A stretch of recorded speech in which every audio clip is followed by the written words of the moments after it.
Presentamos la comunicación con el nombre Descripción y análisis de las sobreinfecciones en pacientes críticos con neumonía COVID-19 del Hospital Universitario Príncipe de Asturias de Alcalá de Henares. Cuando hablamos sobre la neumonía por COVID-19 y coinfección o sobreinfección, en los últimos estudios y metaanálisis realizados se habla de una tasa de sobreinfección, hablando del paciente crítico, de entre el 15 y el 25% y una tasa de coinfección ínfima de en torno al 5%. Por tanto, nos pareció interesante describir en nuestra experiencia la incidencia de sobreinfección en pacientes críticos ingresados por neumonía por COVID-19 y analizar y comparar los principales parámetros inflamatorios, morbimortalidad entre los pacientes sobreinfectados y los no sobreinfectados. Realizamos un estudio retrospectivo observacional en una UCI de 39 camas y recogimos los pacientes ingresados por neumonía grave por COVID-19 entre el periodo del 6 de marzo y el 21 de abril de este año, excluyendo los traslados. Recogimos datos demográficos, datos de laboratorio, aislamientos microbiológicos y mortalidad.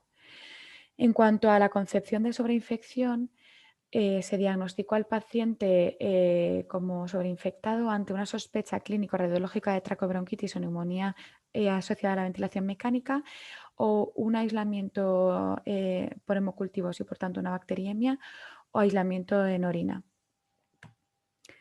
En cuanto a los resultados, recogimos 76 pacientes, de los cuales podéis observar aquí las principales características.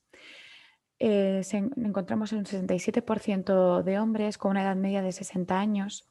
Aquí podéis observar los principales parámetros analíticos que recogimos, reactantes de fase aguda principalmente, de los cuales realizamos una media de los valores máximos de cada paciente, encontrando una media de PCR 202, una media de ferritina de 4004, una media de IL6 de 636 y en cuanto al dímero D de 24,3.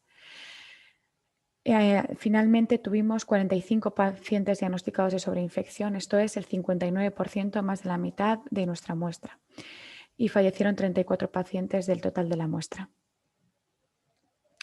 Si realizamos un análisis diferenciando entre pacientes no sobreinfectados y los sobreinfectados, ello es 31 pacientes versus 45 pacientes, encontramos una mayor elevación de ferritina, IL6 y PCR, sorprendentemente, en los pacientes no sobreinfectados. Y más aún, cuando vemos que en el caso de la PCR tiene una significación estadística. Y en cuanto al dímero D y a la procalcitonina, los encontramos más elevados en el grupo de sobreinfectados. En cuanto a la mortalidad, tenemos 15 pacientes que fallecieron en el grupo de no sobreinfectados y 19 pacientes en el grupo de sobreinfectados, con una diferencia sin significación estadística. Lo que sí que es llamativo es que en cuanto a la comparación de administración de corticoides, sí que se vio una asociación de la administración de ellos con una mayor tasa de sobreinfección del 69,6% versus 43,3% de los pacientes a los que no se prescribieron de forma significativa. No era el objetivo de este estudio, pero bueno, recogimos estos datos y pues a reseñar que la principal sobreinfección recogida fue la neumonía asociada a la ventilación mecánica, que se recogieron 34 casos, siendo las bacterias gram positivas el predominante el S. aureus y de los gram negativos las pseudomonas.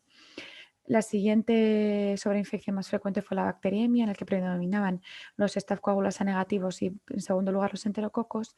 Y es llamativo que en 15 casos fueron primarias, en 6 casos secundarias de infección por catéter y en 3 casos fueron neumonías bacteriémicas. Se recogieron únicamente 4 casos de infección del tracto urinario. Para concluir, quería resaltar que la tasa de sobreinfección de nuestra muestra es del 45% y, tal como he comentado en la introducción, es muy superior a lo descrito en otras series, que la administración de corticoides sí que se asoció de manera significativa con una mayor tasa de sobreinfección, que en contra de lo que sería esperable es llamativo que la media de PCR fue mayor en el grupo de sobreinfecciones y, por último, que la media del valor máximo de procalcitonina sí que fue mayor en el grupo de sobreinfección, pero sin significación estadística. Muchas gracias.